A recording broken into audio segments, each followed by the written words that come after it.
शांति अव्यक्त महावाक्य है। मजबूरियों को समाप्त करने का साधन मजबूती। मजबूरियों को समाप्त करने का साधन मजबूती। 19/9/72। सभी अचल अडोल अटल स्थिति में स्थित हो। बाबा पूछते हैं, सभी अचल अडोल अटल स्थिति में स्थित हो। जो महावीरों की स्थिति गाई हुई है, उस कल पहले के गायन व वर्णन हुई स्थिति में स्थित हो। वह अपने अंतिम साक्षीपन हर्षित मुख न्यारी और अति प्यारी स्थिति में समीप आ रहे हो कि वह स्थिति अभी दूर है। बाबा पूछते हैं कि जो महावीरों की स्थिति गाई हुई है, उस कल पहले के गायन व वर्णन हुई स्थिति में स्थित हो। वह अपने अंतिम साक्षीपन हर्षित मुख न्यारी और अति प्यारी स्थिति के समीप आ रहे हो कि स्थिति से भी दूर हो। बाबा पूछते हैं, जो वस्तु समीप आ जाती है उसके कोई न कोई लक्षण व चिन्ह नजर आने लगते हैं। जो वस्तु समीप आ जाती है उसका कोई न कोई लक्षण व चिन्ह नजर आने लगते हैं। तो आप लोग क्या अनुभव करते हो? क्या वह अंतिम स्थिति समीप आ रही है? समीप से भी ज़्यादा और कौन सी स्टेज होती है? बाप के समीप आ रहे हो, क्या अनुभव करते हो? समीप जा रहे हो ना? चलते चलते ठहर तो नहीं जाते हो? कोई साइट सीन देखकर ठहर तो नहीं जाते हो? चढ़ती कला का अनुभव करते हो? बाबा पूछते हैं, ठहरती कला तो नहीं, स्थूल यात्रा पर भी जब जाते हो तो चलते रहते हैं, रुकते नहीं हैं। यह भी रूहानी यात्रा है ना? यह भी रूहानी यात्रा है ना? इसमें भी रुकना नहीं है। अथक अटल अचल हो चलते रहना है तो मंजिल पर पहुंच जाएंगे। यह लक्ष्य रखा है ना। अगर लक्ष्य मजबूत है तो लक्षण भी आ जाते हैं। मजबूती के मजबूरियां समाप्त हो जाती हैं। मजबूती से मजबूरियां समाप्त हो जाती हैं। अगर मजबूती नहीं है तो फिर अनेक मजबूरियां भी दिखाई देती है।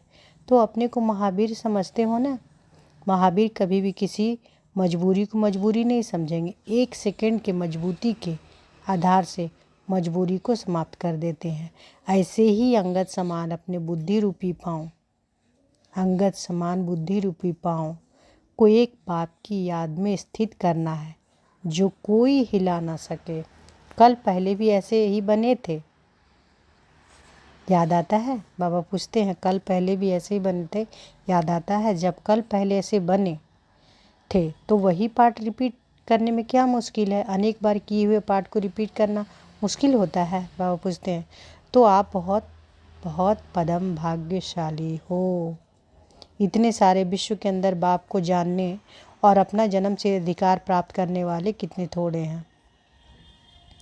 इतने सारे विश्व के अंदर बाप को जानने और अपना जन्म से अधिकार प्राप्त करने वाले कितने थोड़े हैं। अनगिनत नहीं है, गिनती वाले हैं।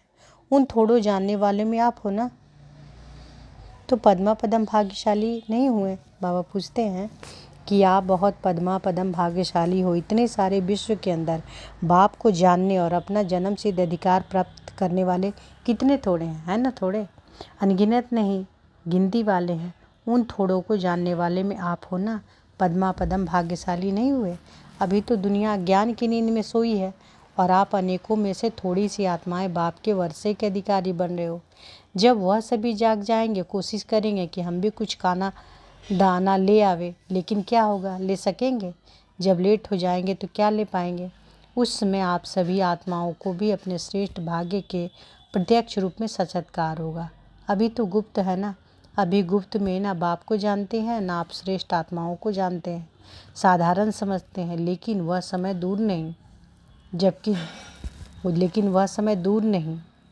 जबकि जागेंगे, तड़पेंगे, रोएंगे, पश्चाताप करेंगे, लेकिन फिर भी पा ना सकेंगे। बताओ, उस समय आपको अपने ऊपर कितना नाज होगा कि हम तो पहले से ही पहचान कर अधिकारी बन गए हैं, है ना?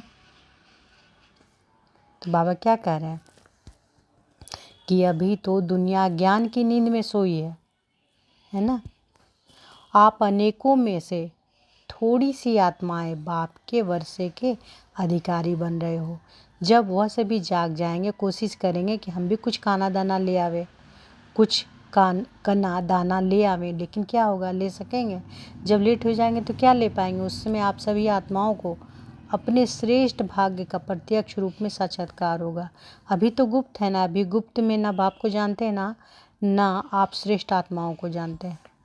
साधारण समझते हैं, लेकिन वह समय दूर नहीं जबकि जागेंगे, तड़पेंगे, रोएंगे, पश्चाताप करेंगे, लेकिन फिर भी पा ना सकेंगे। बताओ उसमें आपको अपने ऊपर कितना नाज होगा कि हम तो पहले से ही पहचान कर अधिकारी बन गए हैं। ऐसे खुशी में रहना चाहिए। क्या मिला है, कौन मिला और फिर क्या क्या होने वाला है, यह सभी जानते हुए सदैव अतीन्द्रिय सुख में झूमते रहना। ऐसी अवस्था है कि कभी कभी पेपर हिला देते हैं। हिलते तो नहीं हो, घबराते तो नहीं हो कि एक दो से सुनकर घबराने की लहर आती है, फिर अपने को ठीक कर देते हो। रिजल्ट क्या समझते हो? मधुबन निवासियों की रिजल्ट क्या है? मधुबन निवासी लाइट हाउस है। लाइट हाउस ऊंचा होता है और रास्ता बताने वाला होता है ना। मधुबन के डायरेक्शन पर मान सभी चल रहे हैं तो लाइट हाउस हुआ ना। और ऊंच स्टेज भी हुई। जैसे बाप को कहते हैं ऊंचा काम, वैसे मधुबन अर्थात ऊंचा धाम, तो नाम और काम भी ऊंचा होगा। नाम भी है मधुबन। मधुबन निवासियों की यह विशेषता है ना, मधुर मूरत और बेहद के बैराग मूरत। मधुर मूरत और बेहद के बैराग मूरत। एक तरफ मधुरता, दूसरी तरफ इतना ही फिर बेहद की बैराग वृत्ति। बैराग वृत्ति से सिर्फ गंभीरता मूर्त रहेंगे। वैराग्य वृत्ति से सिर्फ गंभीरता मूर्त रहेंगे। बाबा पूछते हैं, नहीं, वास्तविक गंभीरता रमणीकता में समाई हुई है। वह तो अज्ञानी लोगों का गंभीर रूप होता है, तो बिल्कुल ही गंभीर रमणीकता का नाम निशान नहीं होगा। लेकिन यथार्थ गंभीरता का गुण रमणीकता के गुण संपन्न है। जैसे लोगों को भी समझाते हो कि हम आत्मा शांत स्वरूप है, लेकिन सिर्फ शांत स्वरूप नहीं है, लेकिन उस शांत स्वरूप में आनंद, प्रेम, ज्ञान सभी समाया हुआ है। तो ऐसे बेहद के बैराग मूर्त वाले और साथ साथ मधुरता भी यही विशेषता मधुबन निवासियों की है। तो जो बेहद के बैराग वृत्ति में रहने वाले हैं, कब घबराते हैं क्या? डगमग हो सकते हैं क्या? हिल सकते हैं क्या? कितना भी जोर से हिलाए, लेकिन बेहद की बैराग वृत्ति वाले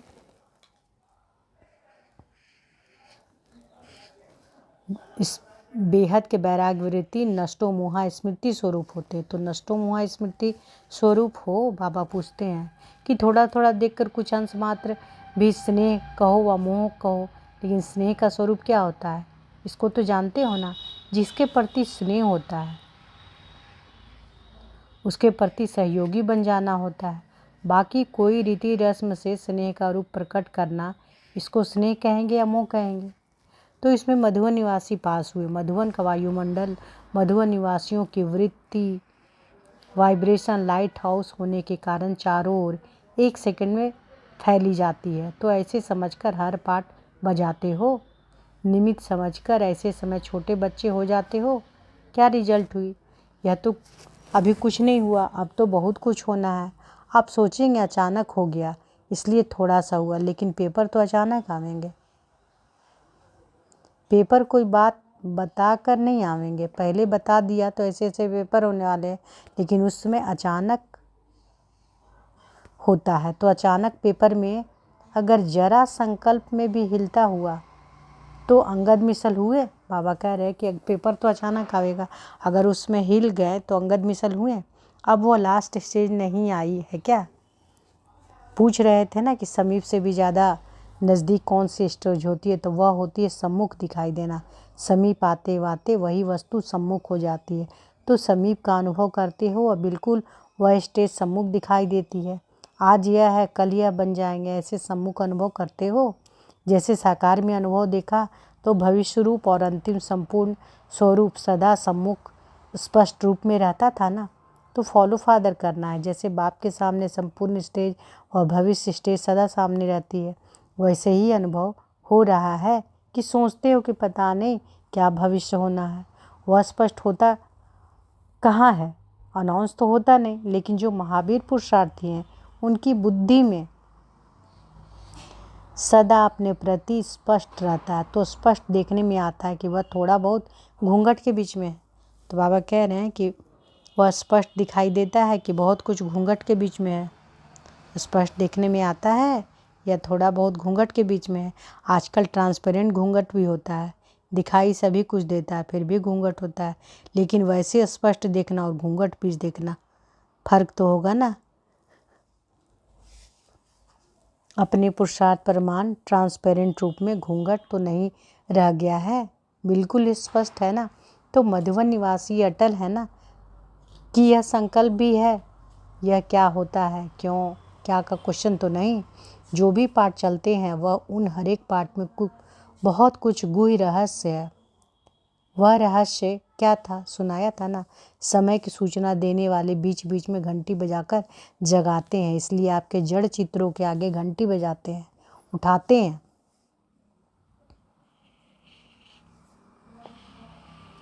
इसलिए आपके जड़ चित्रों के आगे घंटी बजाते हैं, उठाते भी हैं घंटी बजाकर, फिर सुलाते भी हैं घंटी बजाकर। यह भी समय की सूचना, घंटियां बजती हैं, क्योंकि जैसे शास्त्रवादियों ने लंबा चौड़ा टाइम बताकर सभी को सुला दिया, खूब अज्ञान नींद में सभी सो गए क्योंकि समझते हैं अभी बहुत समय पड़ा है।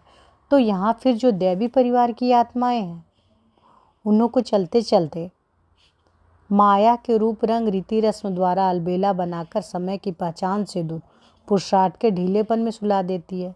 जब कोई अलबेला होता है, आराम से रहता है, जिम्मेवारी होने से अटेंशन रहता है, उसको टाइम पर उठना है, यह करना है। अगर कोई प्रोग्राम में नहीं तो अलबेला ही सो जाएगा, तो यह भी अलबेलापन आ जाता है। जब कोई अलबेले हो, ढीले पुरुषार्थ की नींद में नशे में मस्त हो जाते हैं, तो क्या करना पड़ता है, उसको हिलाना पड़ता है, हलचल करनी पड़ती है कि उठ जाए। जैसी जैसी नींद होती है वैसे किया जाता है। बहुत गहरी नींद होती है तो उसको हिलाना पड़ता है, लेकिन कोई भी हल्की नींद होती है तो थोड़ी हलचल करने से भी उठ जाता है। अभी हिलाया नहीं, थोड़ी हलचल हुई, दूसरी चीज़ को निमित्त रख उसको हिलाया जाता है तो जागृति हो जाती है। दूसरी चीज़ को निमित्त रख उसको हिलाया जाता है तो जागृति हो जाती है। यह भी ड्रामा में निमित्त बनी हुई सूचना स्वरूप मूर्तियाँ हैं।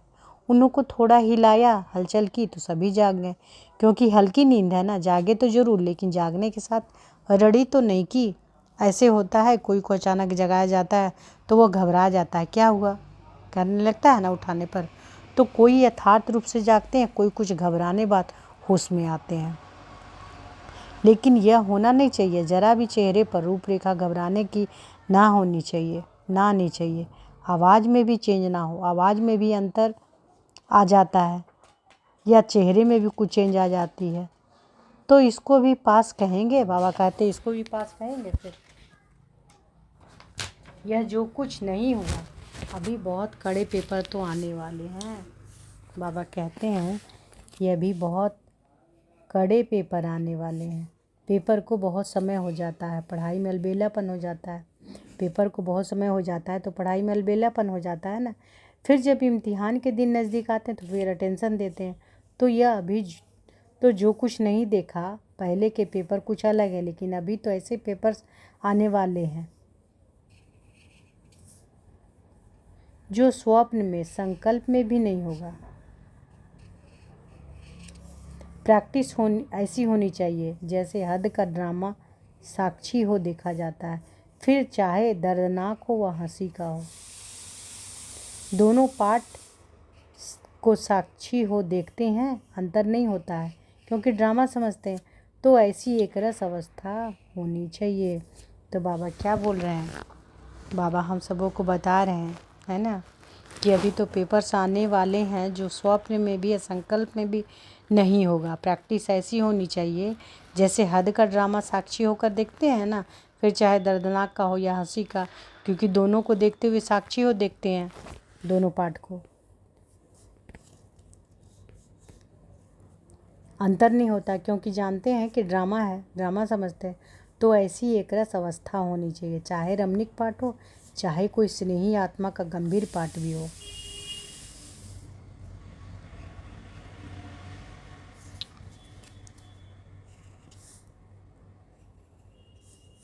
तो भी साक्षी होकर देखो। साक्षी दृष्टा की अवस्था होनी चाहिए, घबराई हुई या युद्ध करती हुई अवस्था ना हो। कोई घबराते भी नहीं है, युद्ध में लग जाते हैं, जरूर कुछ कल्याण होगा, लेकिन साक्षी दृष्टा की स्टेज बिल्कुल अलग है। इसको ही एक रस अवस्था कहा जाता है। वह तब होगी जब एक ही बाप की याद में सदा मग्न होंगे। बाप और वर्षा बस, तीसरा न कोई। और कोई बात देखते सुनते व कोई संबंध संपर्क में आते हुए ऐसे समझेंगे जैसे साक्षी होकर पाठ बजा रहे हैं। बुद्धि उस लगन में मगन, बाप और वर्षे की मस्ती रहे। इसलिए अब ऐसी स्टेज बनाओ। इसके लिए अपनी परख करने के लिए यह पेपर आते हैं। नहीं तो मालूम कैसे पड़े। हर एक की अपनी स्थिति को परखने के लिए थर्मामीटर मिलते हैं, जिससे अपनी स्थिति को स्वयं परख सको। कोई को कहने की दरकार नहीं, घबराना नहीं। गहराई में जाओ तो घबराहट बंद हो जाएगी। गहराई में ना जाने कारण घबराते हो। मधुवन निवासियों के लिए खास मिलने लिए आए हुए हैं। इसमें भी श्रेष्ठ भाग्यशाली हुए ना। और तो प्रोग्राम बनाते रहते, आप बिगड़ प्रोग्राम प्राप्त करते हो तो विशेषता हुई ना।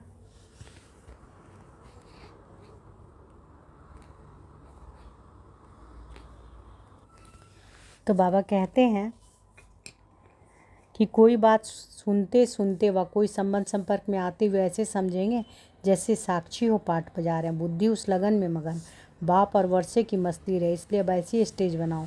इसके लिए अपनी परख करने के लिए पेपर आते हैं, नहीं तो मालूम कैसे पड़े। हर एक की अपनी स्थिति को परखने के लिए थर्मामीटर मिलते हैं, जिससे अपनी स्थिति को स्वयं परख सको।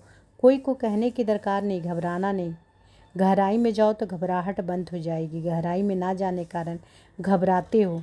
मधुवन निवासियों के लिए खास मिलने लिए आए हुए हैं। इसमें भी श्रेष्ठ भाग्यशाली हुए ना। और तो प्रोग्राम बनाते रहते, आप बिगड़ प्रोग्राम प्राप्त करते हो तो विशेषता हुई ना। मधुवन में बाप स्वयं दौड़ी पहन आते हैं। रिजल्ट तो अच्छी है, वह तो जरा सी हलचल थी। उस जरा को समझ गए ना। अब इसको भी निकालना है। जरा भी फ्लॉ यानी दोष फेल कर देता है लास्ट फाइनल पेपर में। जरा सा भी फ्लो आ गया तो फ्ले हो जाएंगे। इसलिए पहले से पेपर होते हैं परिपक्व को बनाने के लिए। बाकी अभी का रिजल्ट बहुत अच्छी है। अभी 1-2 में स्नेही सहयोगी अच्छे हैं। सुनाया था ना कि सूक्ष्म सर्विस की मशीनरी अब चालू होती है, तो मधुवन निवासियों से विशेष सूक्ष्म सर्विस की मशीनरी अब चालू हो गई है। और भी सेवा केंद्रों पर सूक्ष्म सर्विस चालू तो है, लेकिन फिर भी वर्तमान रिजल्ट अनुसार इस सर्विस में नंबर 1 मधुवन निवासी है। इसलिए मुबारक हो। जैसे अभी तक स्नेह और सहयोग पर सबूत दे रहे हैं, वही सबूत और औषधि के रूप में जहाँ पहुँचाने चाहते हो वहाँ पहुँच रहा है। आपकी पावरफुल औषधि है ना। जैसे जैसे आपकी पावरफुल औषधि पहुँचती जाती है, वैसे वैसे स्वस्थ होते जा रहे हैं। इसमें भी पावरफुल औषधि भेजते रहेंगे तो 1 हफ्ता में भी ठीक हो सकते हैं। मार्जिन है तेज करने की, फिर भी रिजल्ट अच्छी है। ऐसी रिजल्ट को देखते हुए लाइट हाउस की लाइट चारों तरफ पहुंच रही है। उससे और स्थानों में भी लाइट हाउस का प्रभाव पड़ रहा है। अच्छा, ऐसे सदा आपस में एक मत और श्रेष्ठ गति से चलने वाले, सदा एक की याद में रहने वाले पांडव सेना और शक्ति सेना को याद, प्यार और नमस्ते। तो बाबा क्या इस महावाक्य में बोले कि वास्तविक गंभीरता रमणीकता में समाई हुई है। वह तो अज्ञानी लोग का गंभीर रूप होगा, जो बिल्कुल ही गंभीर रमणीकता का नाम निशान नहीं होगा। लेकिन यथार्थ गंभीरता का गुण रमणीकता के गुण संपन्न है। जैसे लोगों को भी समझाते हो कि हम आत्मा शांत स्वरूप है, लेकिन सिर्फ शांत स्वरूप नहीं है, लेकिन साथ साथ आनंद, प्रेम, ज्ञान सभी समाया हुआ है। अच्छा, ओम शांति।